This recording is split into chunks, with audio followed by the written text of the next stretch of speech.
fait une nouvelle alliance. Il y a de la joie. Dans la maison de mon Père, il y a de la joie.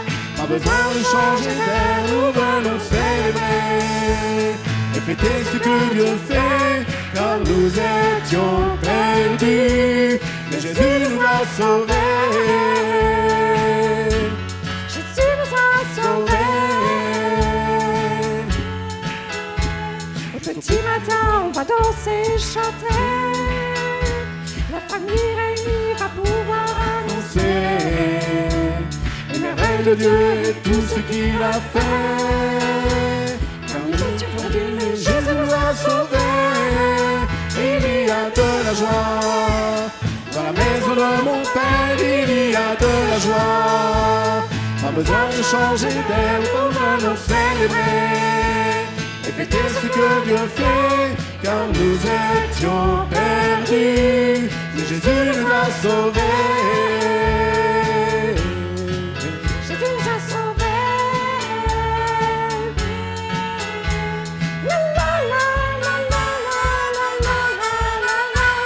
La la la la la la la la la la. La la la la la la la la la la.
De la joie.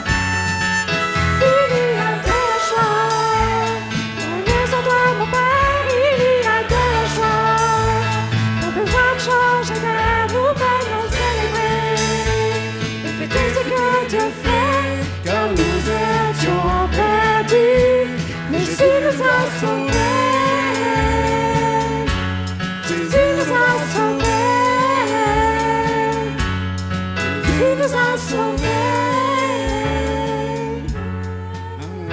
Jésus nous a sauvés.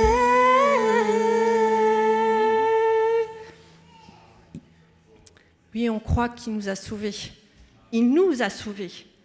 On est sûr qu'il nous a sauvés. Et nous voulons lui offrir notre reconnaissance, car son amour dure à jamais.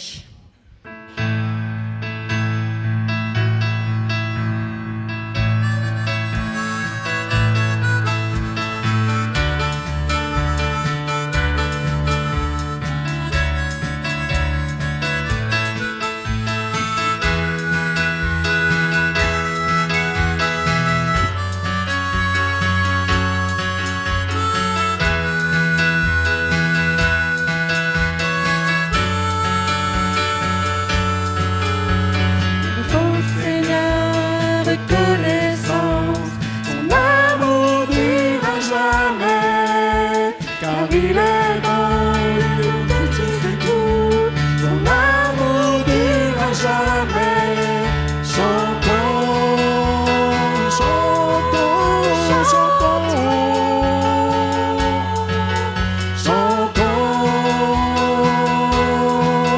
chantons. À jamais.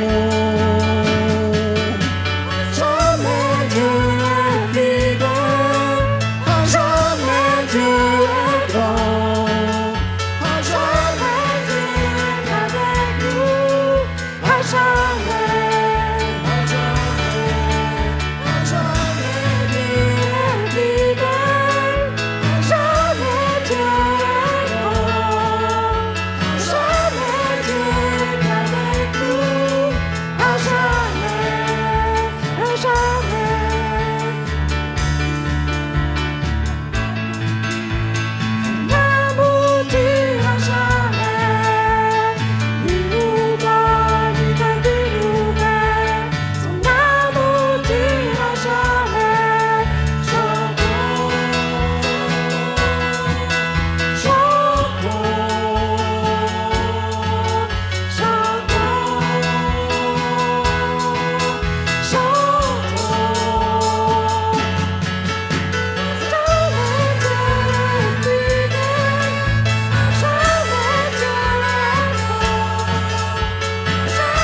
jamais.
Notre Père.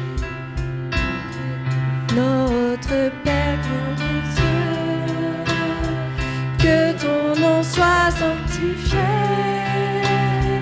que ton règne vienne, que ta volonté soit faite sur la terre comme au ciel. Donne-nous aujourd'hui notre pain de ce jour. Pardonne-nous nos offenses, comme nous pardonnons aussi à ceux qui nous ont offensés. Ne nous laisse pas entrer en tentation, mais délivre-nous du mal. Car c'est à toi qu'appartiennent le règne, la puissance et la gloire pour les siècles des siècles. Amen. Ne nous laisse pas. Ne nous laisse pas entrer en tentation, mais délivre-nous du mal. Car c'est à toi qu'appartiennent le règne, la puissance et la gloire pour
puissance.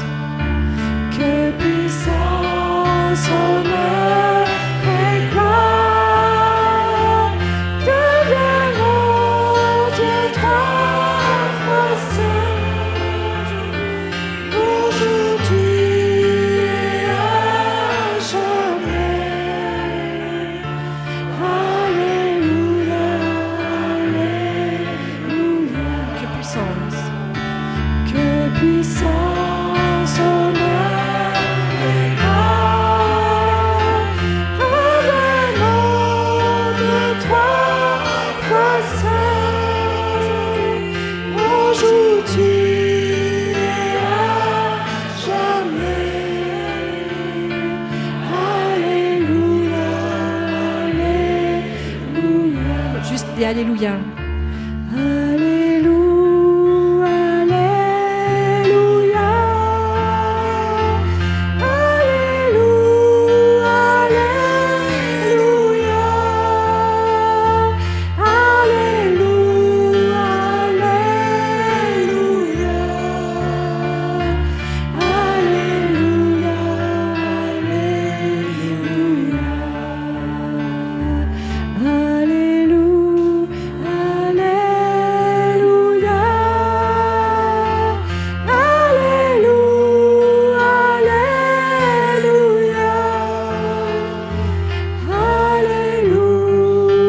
Alléluia. Alléluia, Alléluia. Magnifique est le Seigneur. Magnifique.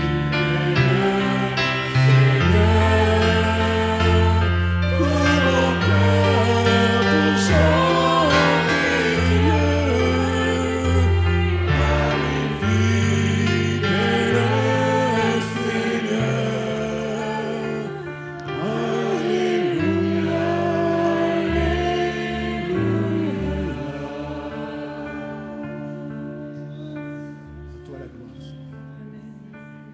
Te glorifions notre Dieu. Esprit de Dieu, Esprit du Dieu vivant, souffle du nord, souffle du sud, souffle de l'est, souffle de l'ouest, Esprit de Dieu. Esprit du Dieu vivant, souffle des quatre vents,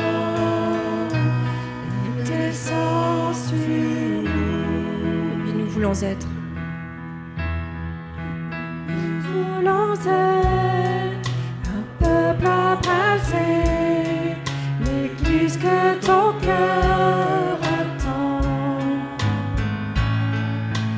Briser nos chaînes, détruire notre orgueil, Seigneur, fais-le maintenant. Oui, nous voulons être un peuple embrasé, l'Église que ton cœur attend. Viens briser nos chaînes, détruire notre orgueil, Seigneur,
sud, souffle de l'est, souffle de l'ouest, esprit de Dieu,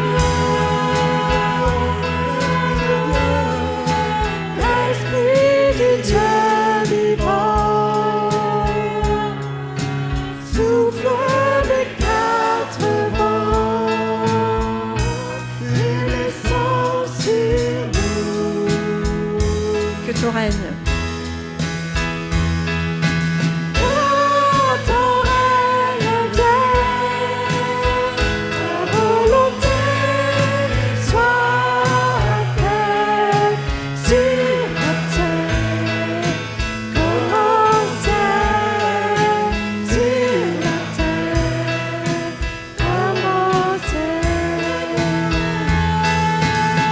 Que ton règne vienne, ta volonté soit faite sur la terre comme au ciel, sur la terre comme au ciel, sur la terre comme au ciel, sur la terre comme au ciel, sur la terre comme au ciel, sur la terre comme au ciel.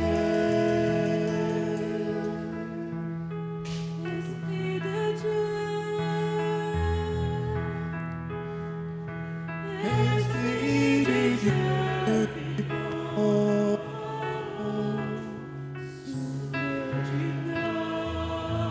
souffle du sud, souffle de l'est, souffle de l'ouest, esprit de Dieu,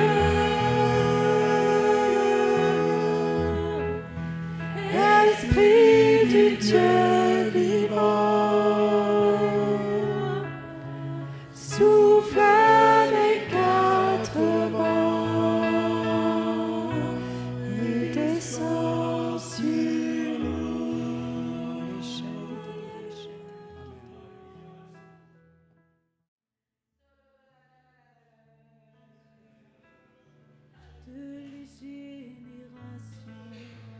Devant lui prosterner, entonneront cantique à l'agneau.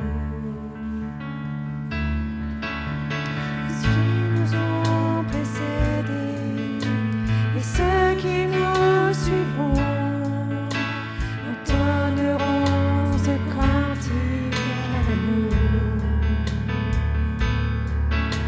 Ton nom est le plus grand, ton nom est tout puissant, ton nom est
Puissant ton nom est au-dessus de tout. Puissance, autorité, royaume et dignité, ton nom est au-dessus de tout. Tu es saint, tu es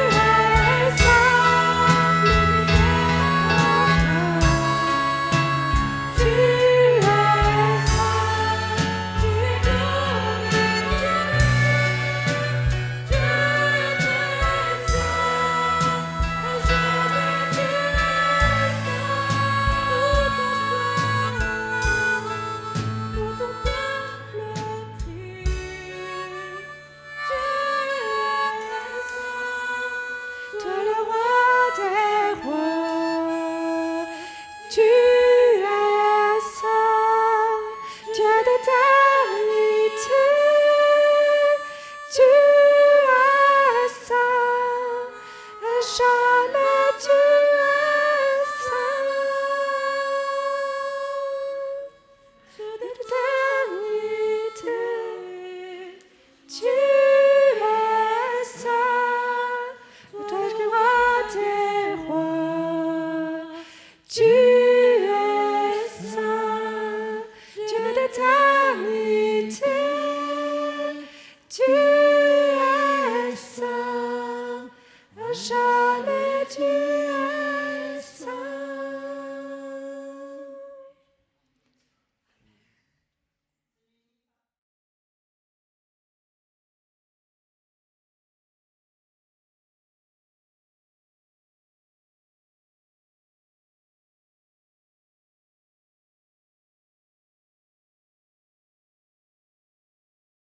Bénédiction. Seigneur, merci. Merci pour la vie que tu nous as donnée. Merci pour la vie, le mouvement et l'être. Seigneur, merci pour ta parole que tu nous as donnée. Merci, Seigneur, pour ton Fils que tu nous as donné. Merci pour l'Église que tu nous as donnée. Seigneur, tu es le fidèle et tu es le véritable. Encore ce matin, tu veux agir, tu veux bénir, tu veux restaurer, tu veux relever. Seigneur, qu'à ton seul nom soit toute la gloire. Amen. Amen. Voilà, pendant que je préparais mes prochains messages pour vous, j'ai eu ce mot de relèvement qui est venu.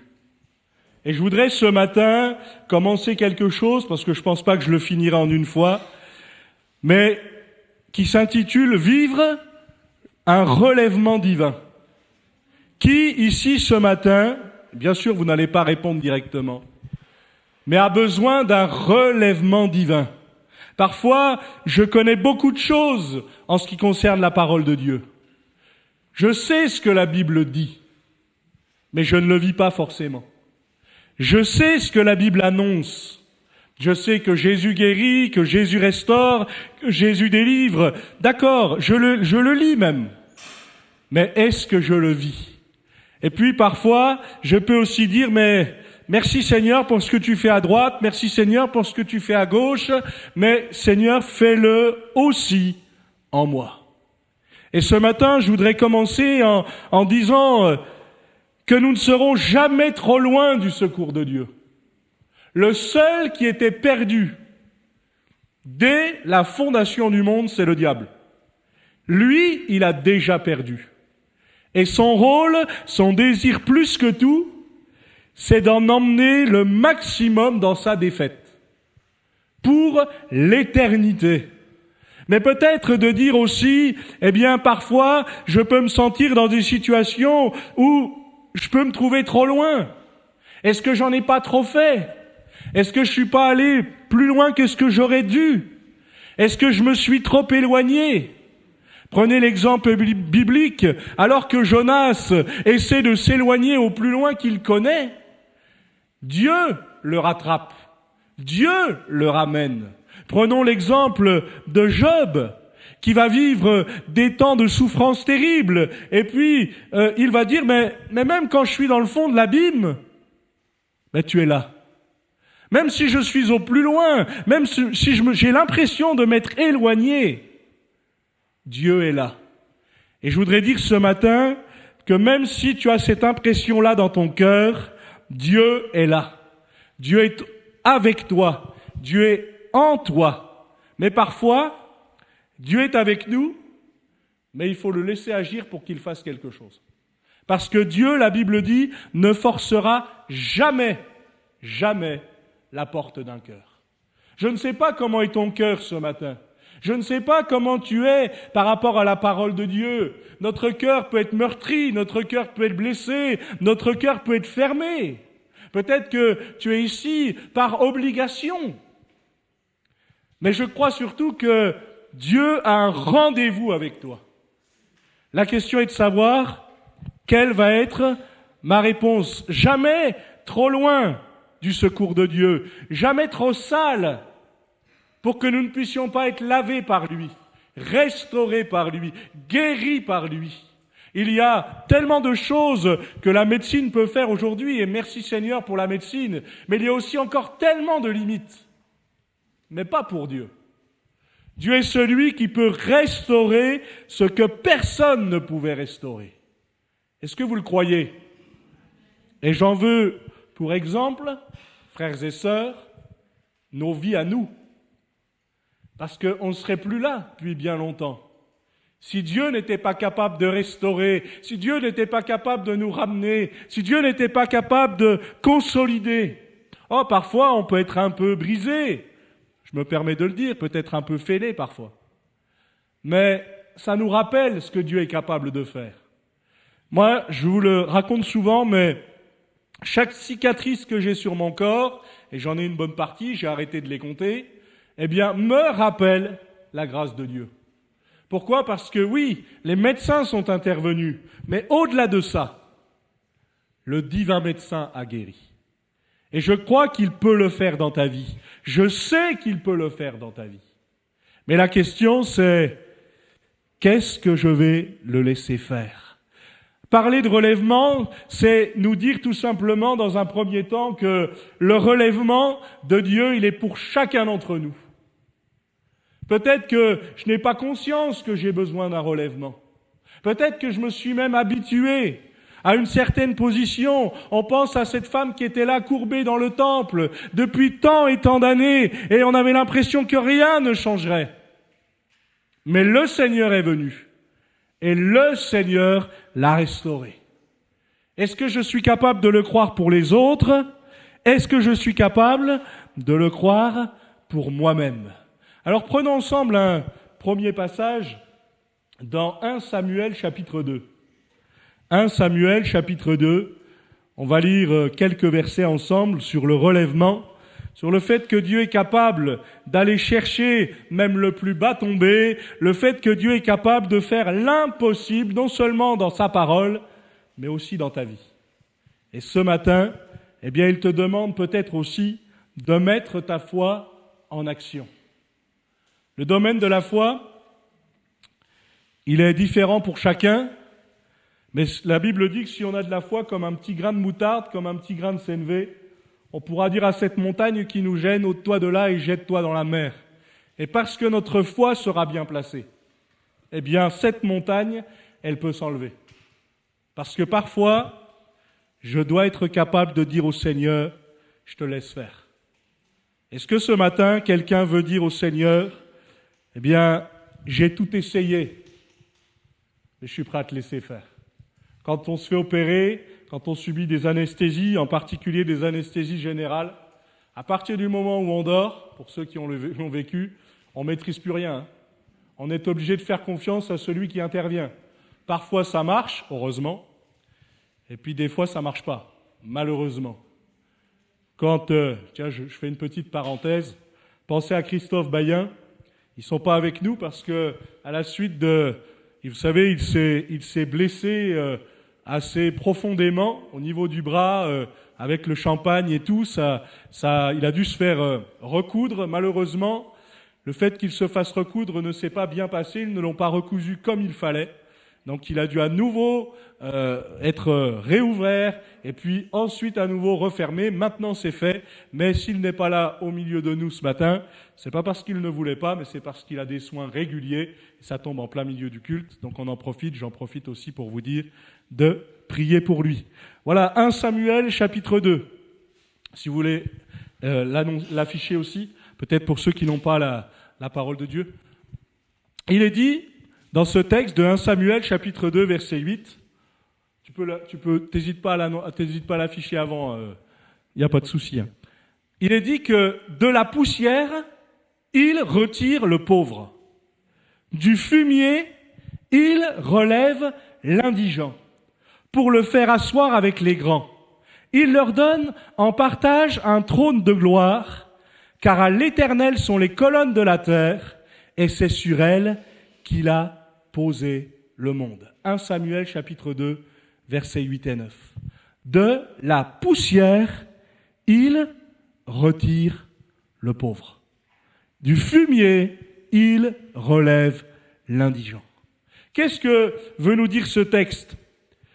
Eh bien que le Seigneur ne regarde pas dans quel état je suis.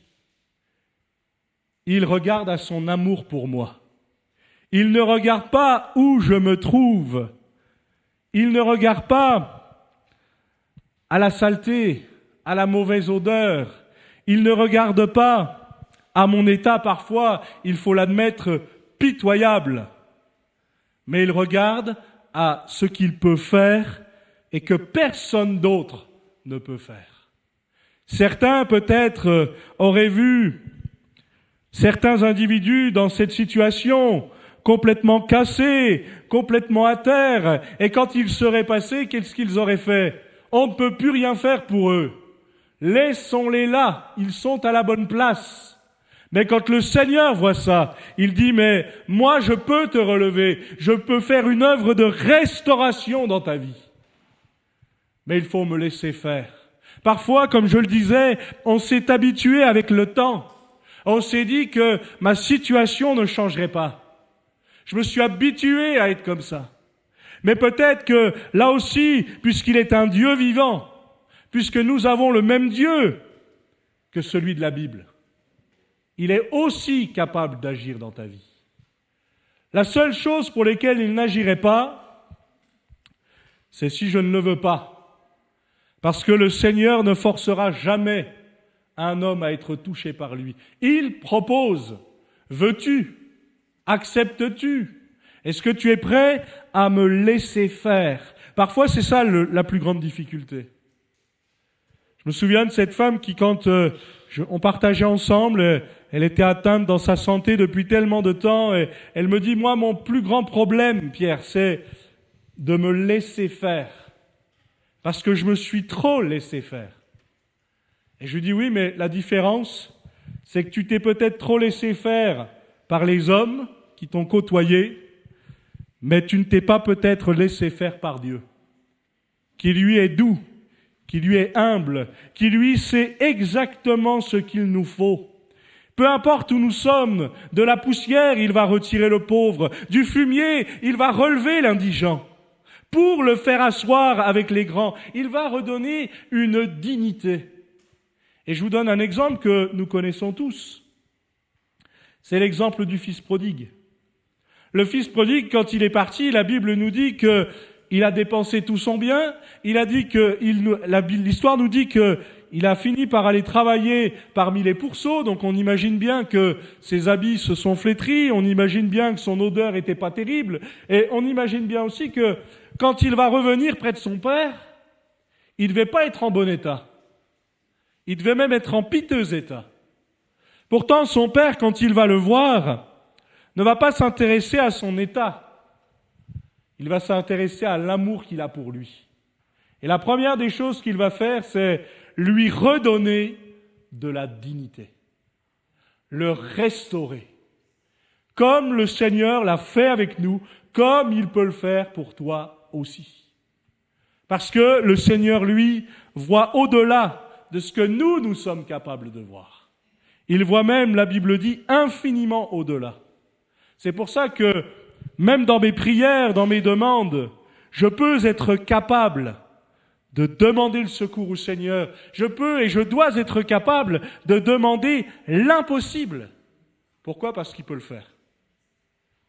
Frères et sœurs, réfléchissez un instant. Qu'est-ce que je n'ose pas demander au Seigneur pour ma vie ?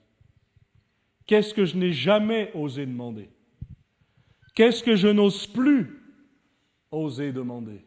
Alors oui, il est vrai que si nous avons reçu une parole comme l'apôtre Paul à propos de son écharde, entre nous soit dit, on ne sait toujours pas ce que c'est que son écharde, on imagine que c'était un problème aux yeux, mais on le saura là-haut quand le Seigneur reviendra nous chercher.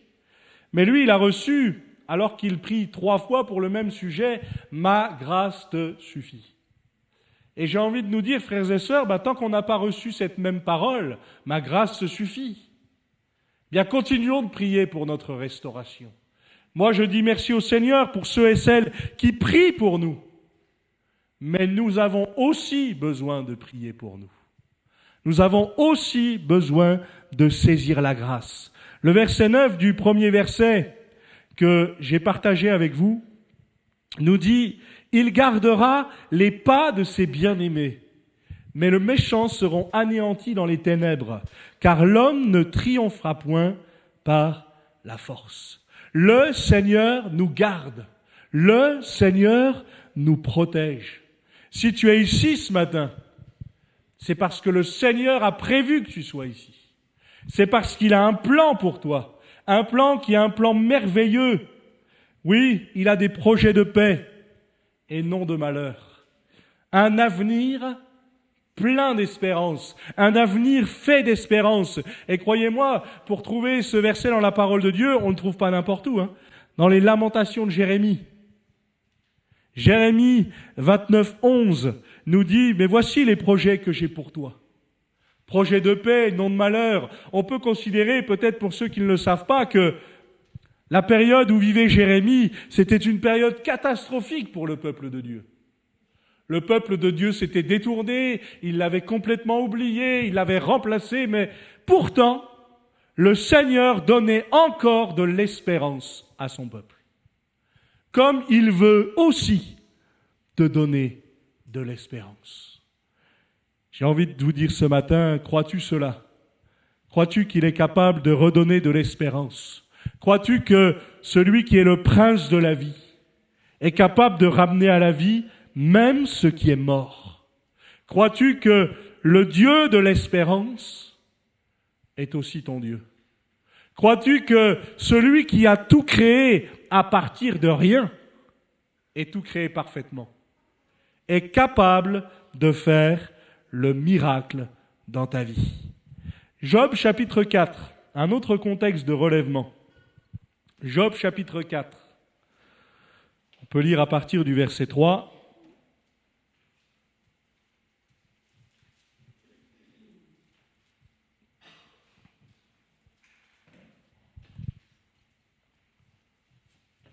C'est les amis de Job qui parlent. Job chapitre 4 à partir du verset 3. Il est dit, « Voici, tu as souvent enseigné les autres. Tu as fortifié les mains languissantes. Tes paroles ont relevé ceux qui chancelaient. Tu as affermi les genoux qui pliaient. Et maintenant qu'il s'agit de toi, tu faiblis. Maintenant que tu es atteint, tu te troubles. Ta crainte de Dieu n'est-elle pas ton soutien? Ton espérance, n'est-ce pas ton intégrité? Je voudrais m'arrêter là. Alors il est vrai que le contexte est un peu particulier pour Job, puisque les amis de Job n'avaient pas conscience du combat spirituel qui était en train de se passer. Ça n'empêche que leurs paroles peuvent nous être utiles. Voilà ce que Job, le témoignage rendu de Job. Tu as souvent enseigné les autres, tu as fortifié les mains languissantes. Tes paroles ont relevé ceux qui chancelaient. Tu as affermi les genoux qui pliaient. Ça, c'est le témoignage qui a été rendu de la part des amis de Job à lui-même. Mais le constat fait que quand c'est pas lui qui est concerné, il sait faire. Mais quand c'est lui qui est concerné, c'est plus difficile. Parfois, ça peut nous arriver. Il est parfois plus facile d'aller voir quelqu'un de malade et de lui dire « Le Seigneur peut te guérir » que de se le dire à soi-même lorsque nous sommes malades. Parfois, la résonance de ce que nous disons aux autres n'a pas la même résonance lorsqu'on se le dit à soi. Peut-être que quelqu'un ce matin va dire « Mais moi, je suis un cas désespéré. Plusieurs ont essayé. Ma situation ne fait qu'empirer. » Un peu comme la femme à la perte de sang, alors qu'il est dit qu'elle avait dépensé tout son argent et ça allait en empirant. Mais quand elle a entendu parler du Maître, elle a dit « Si seulement je peux toucher le bord de son vêtement, alors je serai guéri. » Et peut-être que tu dois vivre la même chose ce matin, ou peut-être revivre les choses. De dire « Mais Seigneur, si je peux seulement m'approcher de toi », puisque vous avez bien compris que ce n'était pas le vêtement de Jésus qui était magique. Non, c'était Jésus qui était capable de guérir. Et encore aujourd'hui, il est le seul capable de guérir. Vous savez, à Romilly, nous avons une dame qui travaille pour Pôle emploi. Et un jour, je lui parle d'un cas et je lui dis, écoute, est-ce que tu voudrais bien parler avec lui et lui donner quelques pistes de travail? Et elle me répond sèchement, elle me dit, Pierre, non, je ne le ferai pas. Je dis, tu es libre, mais tu peux me donner la raison? Elle me dit, non, parce que si tu me l'envoies, tu t'attends à ce que je lui donne un boulot. Je dis, c'est pas ce que je t'ai dit. Et là, elle m'a raconté son histoire. Elle m'a dit malheureusement que, comme elle travaille à Pôle emploi et que des chrétiens le savent, ils viennent la voir en lui disant, voilà, j'ai telle fille, tel fils, tiens, trouve-lui un boulot. Et puis comme ça n'arrive pas toujours, après, mais qu'est-ce que tu fais? Tu travailles pas? Tu es incapable de trouver un boulot. Et moi, je lui ai dit, je l'ai rassuré, je lui ai dit, écoute, moi, je te demande pas un boulot, je te demande ton expertise. Parce qu'on est tellement limité par le fait qu'il cherche depuis tant de temps, en ayant tout essayé, il n'y a rien qui vient. Et cette femme a compris effectivement, et plusieurs même chrétiens ont compris par la suite, que ce n'est pas parce que je travaille à Pôle emploi que j'ai du travail pour tout le monde. Ce n'est pas parce que je suis médecin que je peux guérir tout le monde. Ce n'est pas parce que je travaille dans tel ou tel endroit que j'ai les solutions à tout. Non. Seul celui qui est le roi des rois et le seigneur des seigneurs a les solutions pour nous. Mais encore faut-il que je me tienne à ses pieds. Tes paroles ont relevé ceux qui chancelaient. Et ça me rappelle un texte de l'Écriture, et je nous souhaite à tous de le vivre. Il envoya sa parole, elle les guérit. Une parole guérissante de la part de Dieu. Moi, je note dans l'Écriture que Jésus n'a jamais blessé personne. Oh, il a été peut-être un peu plus dur avec les religieux, mais moi, en tout cas, dans la parole de Dieu, on n'a pas de témoignage de gens religieux qui ont été frustrés par ce qu'ils venaient de dire. Non, ils ont été frustrés parce que c'est ces paroles qui citaient l'Écriture qui les gênaient. Pas la manière qu'il avait d'utiliser ces paroles. Moi, j'aime bien ce Jésus qui vient à nos côtés, il nous comprend, il nous connaît. Et la Bible dit qu'il sait si bien ce qu'il me faut. Est-ce que ce matin, je veux aller à sa présence et dire, mais Seigneur, tu es celui qui peut me relever. Tu es celui qui peut affermir mes genoux. Tu es celui qui peut me rétablir ou m'établir. Tu es celui qui, alors que j'ai eu peut-être cette impression, et c'est peut-être la réalité, d'avoir toujours été rabaissé, toi tu es celui qui relève. Toi tu es celui qui restaure. Et comme nous l'avons déjà lu, toi tu es celui qui raffermit. Est-ce que ce matin, je veux vivre comme tout à nouveau? Oui, ce Dieu du relèvement, ce Dieu de la restauration, ce Dieu qui est capable de faire infiniment au-delà de ce que je suis capable de penser et d'espérer. Si vous êtes toujours dans le livre de Job, tournez quelques pages. Job chapitre 5, verset 8, un chapitre plus loin. Job chapitre 5, verset 8. Il nous est dit, pour moi, j'aurai recours à Dieu. C'est à Dieu que j'exposerai ma cause. Il fait des choses grandes et insondables. Est-ce que vous êtes d'accord avec ça? Amen. C'est bien de se rappeler ce qu'il fait, parce que si je me rappelle de ce qu'il fait, je me dis qu'il peut le faire encore. Des merveilles sans nombre. Compte les bienfaits de Dieu, mets-les tous devant tes yeux et tu verras en adorant combien le nombre en est grand. Et je vais même aller plus loin. Là, même les plus forts en maths, hein Ruben, eh ben, vous pouvez continuer de compter. Vous n'avez pas fini de compter les merveilles de Dieu. Parce que c'est insondable. Là aussi, il fait des choses grandes, insondables, des merveilles sans nombre. Il répand la pluie sur la terre. Ça, vous l'avez vu, on l'a tous vécu. Et il envoie l'eau sur les campagnes. Il ne nous oublie pas. Il relève les humbles et délivre les affligés. Vivre le relèvement, c'est me rappeler de qui Dieu est, ce qu'il est capable de faire, et me laisser faire entre ses mains. Je voudrais aussi noter qu'il y a une chose que nous ne maîtrisons pas, ni vous ni moi, le temps.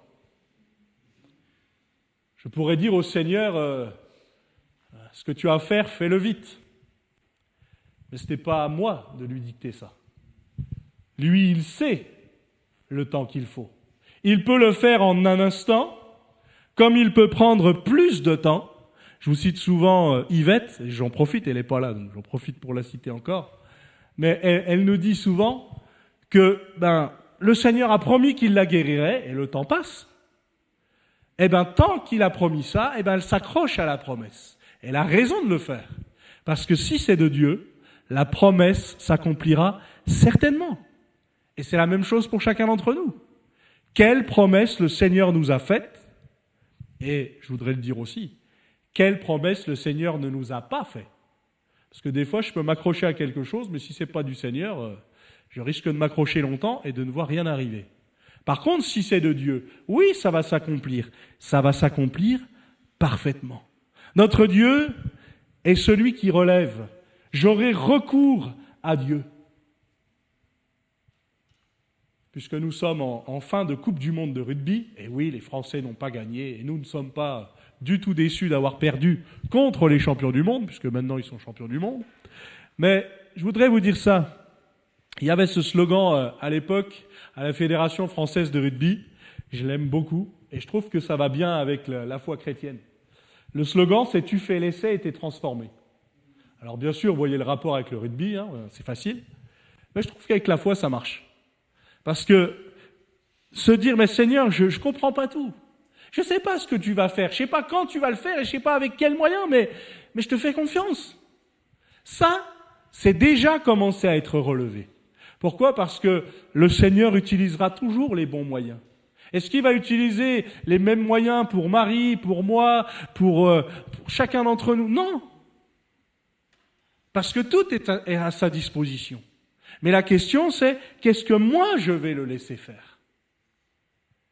Et je crois qu'avec le Seigneur, il faut accepter le lâcher-prise. Il faut accepter de dire, Seigneur, j'accepte de ne rien maîtriser parce que je suis dans ta main. Si je suis dans ta main, je suis bien. Je suis protégé, je suis gardé. Je sais que tu ne me feras pas de mal. Vous avez remarqué, je vous parlais de cet homme, on parle souvent du bon samaritain. Et le samaritain, quand il a vu cet homme blessé, il a réfléchi à ce qu'il pouvait lui faire pour le relever et le restaurer. Il a fait ce qu'il faut sur place, avec ce qu'il avait. Mais il s'est occupé aussi de lui pour la suite. Comme le Seigneur fait avec nous. Le Seigneur, non seulement peut agir instantanément dans chacune de nos vies, mais aussi s'occuper de nous pour la suite. La question, c'est qu'est-ce que moi je suis prêt à le laisser faire? Peut-être ce matin, j'ai besoin de comprendre et d'accepter d'avoir recours à Dieu, d'avoir recours à l'Éternel. Peut-être que, oui, j'ai exposé ma cause à tellement de monde. J'ai expliqué mes besoins et bien souvent, je me suis fait remballer. Bien souvent, j'ai été incompris. Bien souvent, j'aurais mieux fait de me taire. Mais pas avec Dieu. Parce que Dieu entend même la voix de mes larmes. Je ne suis pas toujours capable de déceler. Si, parfois, vous savez, on arrive à faire ça avec les bébés quand ils sont petits. Tiens, ils pleurent de telle manière, ah, ça doit vouloir dire il a faim. Ça doit vouloir dire il doit être changé. Ça, je connais pas. Et peut-être que là, je m'inquiète un peu plus. Bon, au début, on connaît rien, hein, donc on s'inquiète pour tout. Mais on est sensible à ça. Dieu connaît la voix de mes larmes. Et même si on est plusieurs à pleurer en même temps, le Seigneur sait que c'est un tel qui pleure, une telle qui pleure et encore une telle qui pleure. Pourquoi ? Parce qu'il nous connaît par notre nom. Et ça ne l'empêchera pas d'agir. Et je voudrais ce matin que nous puissions le laisser faire.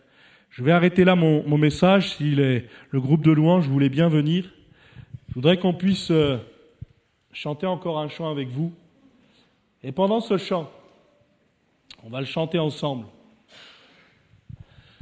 Mais peut-être si quelqu'un veut vivre un relèvement physique, spirituel, dans le cœur, dans le corps, dans l'âme, peu importe, quel que soit ton besoin, si tu le veux, eh bien tu peux t'approcher sur le devant et on va prier pour toi. Je crois que c'est un temps où il faut saisir la grâce. Le Seigneur nous tend toujours une main secourable jusqu'à ce qu'il revienne. Mais la question c'est, est-ce que je vais saisir sa main ? Ne tarde pas, parce que personne ne sait de quoi demain sera fait. Mais en tout cas, je voudrais qu'on puisse faire quelque chose, frères et sœurs. Je ne fais pas un chant en attendant. Hein. Éveille-toi, mon âme. Éveille-toi, mon âme. À ses pieds, viens l'adorer. Éveille-toi. Amen. Merci Seigneur. Alléluia. Amen. Amen. Peut-être on aura l'occasion dans quelques temps, je continuerai le même message, mais on va s'apercevoir d'une chose, c'est que le relèvement, il passe par la louange. Ça veut dire aussi que quand je m'occupe des affaires de mon Père, lui s'occupe des miennes. Et c'est un peu s'oublier, même parfois beaucoup, hein. Il faut qu'il croisse et que je diminue. Mais ça ne veut pas dire que mon problème est oublié.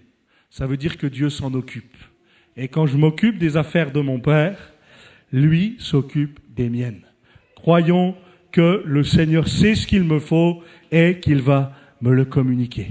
Voilà, merci au Seigneur, merci aussi au groupe de louanges pour ce matin. Merci pour tout ce que vous faites et pour le service que vous rendez. C'est important, là aussi, de pouvoir les honorer. On va terminer ces temps par quelques annonces.